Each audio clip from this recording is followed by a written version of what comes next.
Hello, everybody, and welcome to our Before the Bell in 3D session. Today is February 27, 2023, and it's my pleasure, Jose Blasco, to be guiding you, to be leading the session today as we are going through our market analysis, our market commentary, to understand better what's happening out there, what the markets are providing for us. The week is starting, isn't it? Monday in most countries in the world, and therefore we need to plan ahead.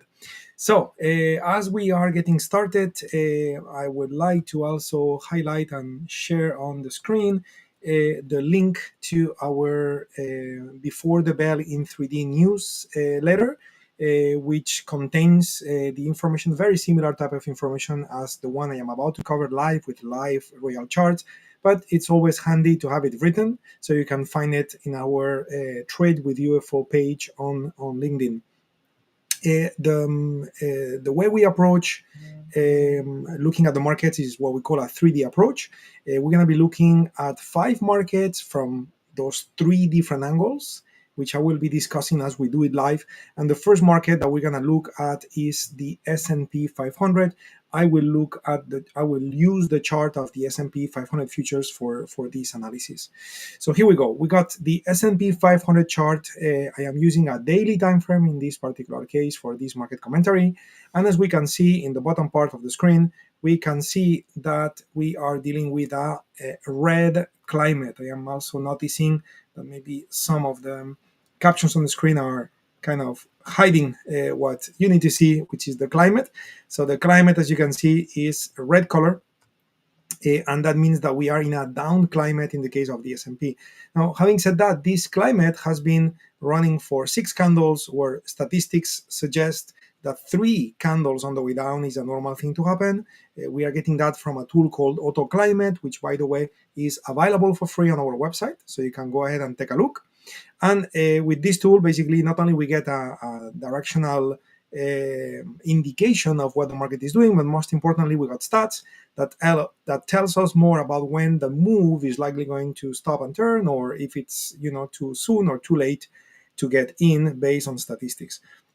So right now, what we can see is that while statistics are there as a reference, and anything could behave in a way that is not following any suggestion based on stats, the reality is that more often than not, statistics are met. That's why they are stats, and that therefore they are a great reference. Right now, with a climate that has been moving 6 candles on the way down, where a normal thing to happen is 3, that means that this climate is statistically unsustainable, and we are likely going to see a turn to the upside sooner than later.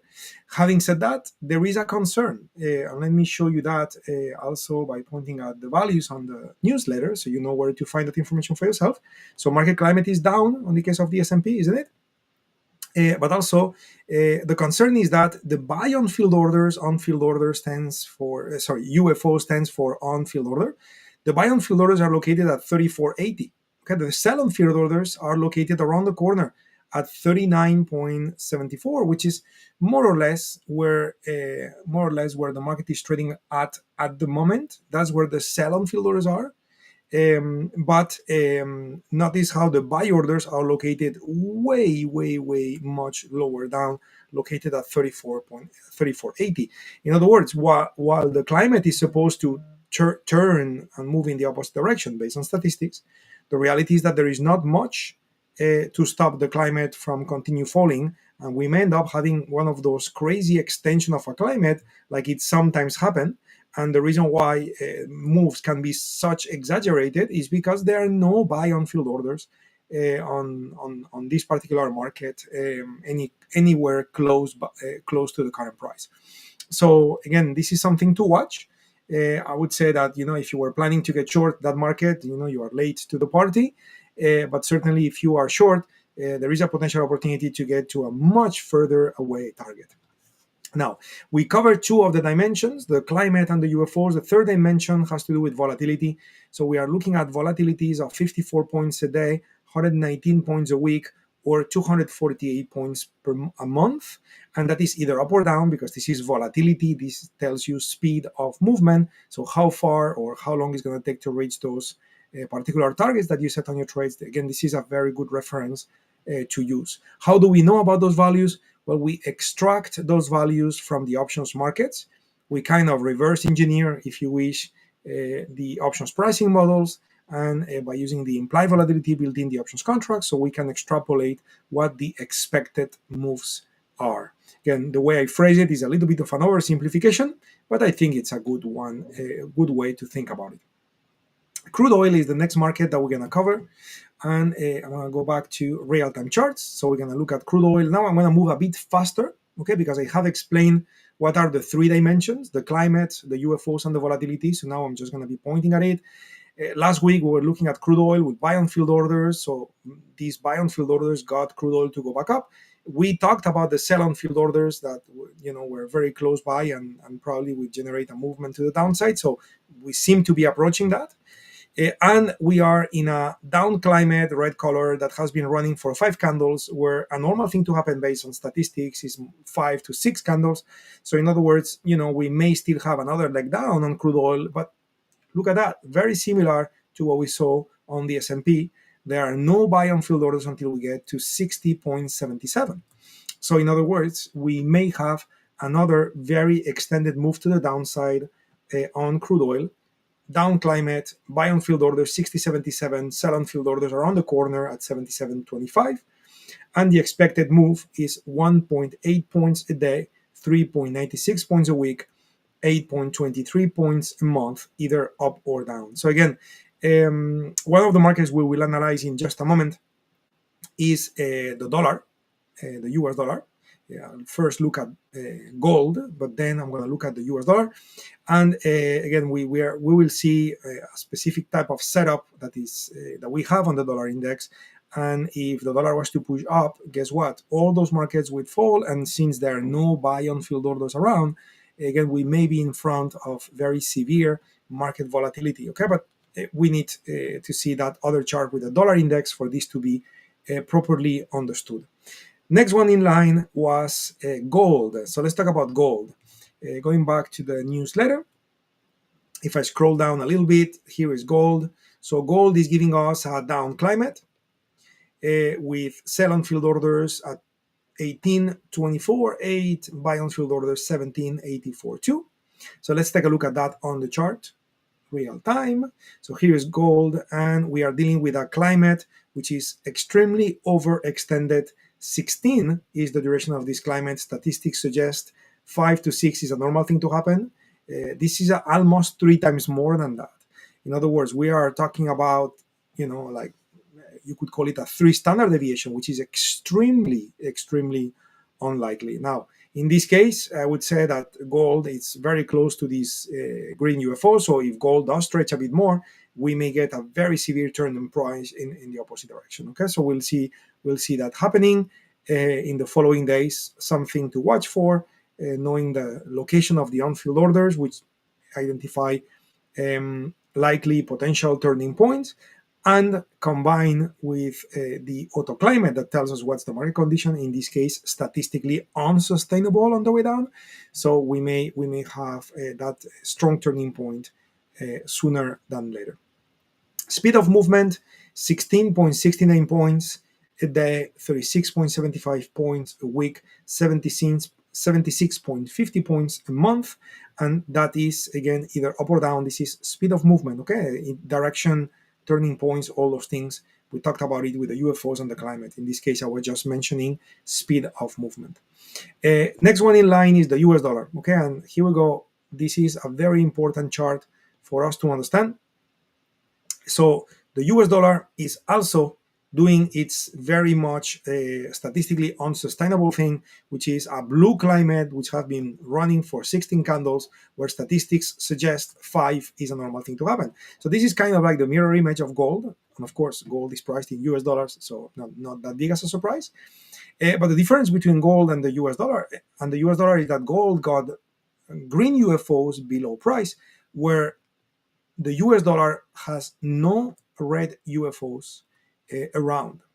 There are no red UFOs, meaning that there is a very strong possibility for this climate to hit one of those UFOs and just keep going to the moon because there is nothing to stop it. Now, with such an extended climate, probably what we're going to see is some profit taking, etc., and we may get to see the dollar index to fall maybe those unfilled orders may be canceled, and then when we go to the next set of unfilled orders, that's where the turning point is taking place. And this move on the way down may take 5-6 days, which would be a normal thing to happen on the way down. So this is something for us to watch. But definitely when that second UFO is being hit, I would say that we do have a potential opportunity for this to generate a move in the opposite direction, a pretty severe one. And by the way, if you're a technical analyst, I'm not, but if you are, so that would be a book, head and shoulders, and the side of the head may replicate to the upside, even though because there are no red UFOs, we may have more than that. Okay, so we may go back to 114, 115. So again, this is going to be something that we need to watch for. And again, keep in mind that if this is going to happen to the dollar, the S&P, crude oil, gold, and many other markets will fall because they are priced in US dollars. Okay, in 2022, the dollar proved to be the boss. Let's not forget that. Next market to analyze, well, before I do that, I didn't talk about speed of movement. 0.56 points a day, 1.24 points a week, 2.58 points a month. That is the expected move for the dollar index. And finally, we're going to talk about the Bitcoin, which is in an up climate. So let's move to Bitcoin real time. Bitcoin real time. So we are in an up climate, okay? But notice that was earlier at the time of the screenshot. Now we got a red dot. So this has, changed not so long ago. And that red dot, represents a change of climate. Now, having said that, it is a thin dot, okay? Notice the difference between the thick dots here versus, for example, all those were thin dots. So thin dots basically are representing a directional movement that does not suggest too much continuation. In other words, we may get a little bit of hesitation. Hopefully, Bitcoin will fall a bit more, and if Bitcoin hits 22,920, we are in a position to see Bitcoin rally.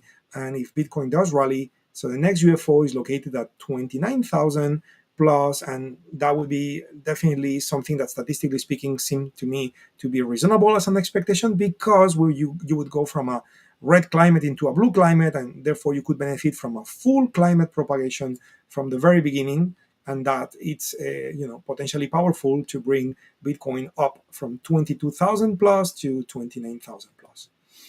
Specific prices, you can find them here on the newsletter: 29,432.5, 22,920.0. Those are the prices. And speed of movement a bit slower, which I would kind of argue that probably the expected move on the options is, in this case,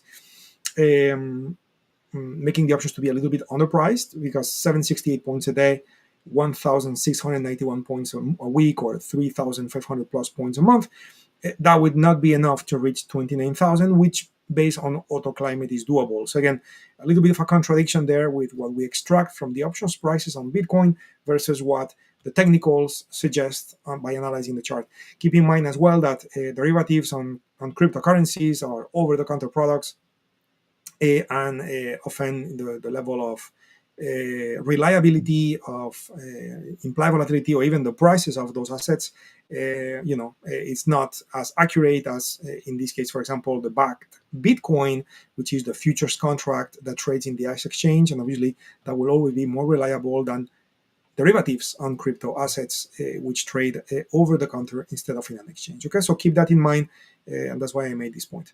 Economic calendar. So this week, I would say just a normal week. Nothing too fancy, nothing not important, nothing too important. So again, durable goods. We also have GDP in the case of Australia, manufacturing index. So again, those are not relevant reports as well. That's why they're red colors. But at the same time, we are not talking about unemployment number. We're not talking about FOMC meetings and things of that sort. Okay, so let's say a normal week, a normal trading week in front of us.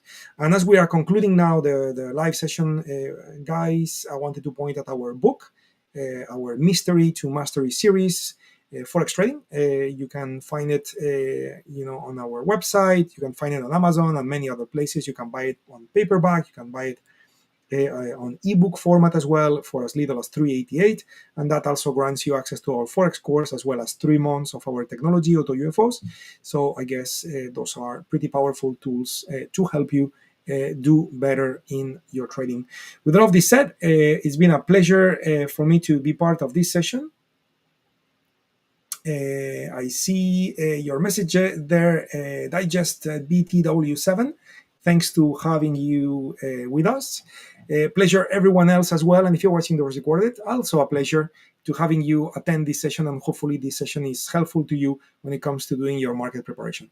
Everybody, you guys take care. See you next week. See you soon. Bye-bye. Take care.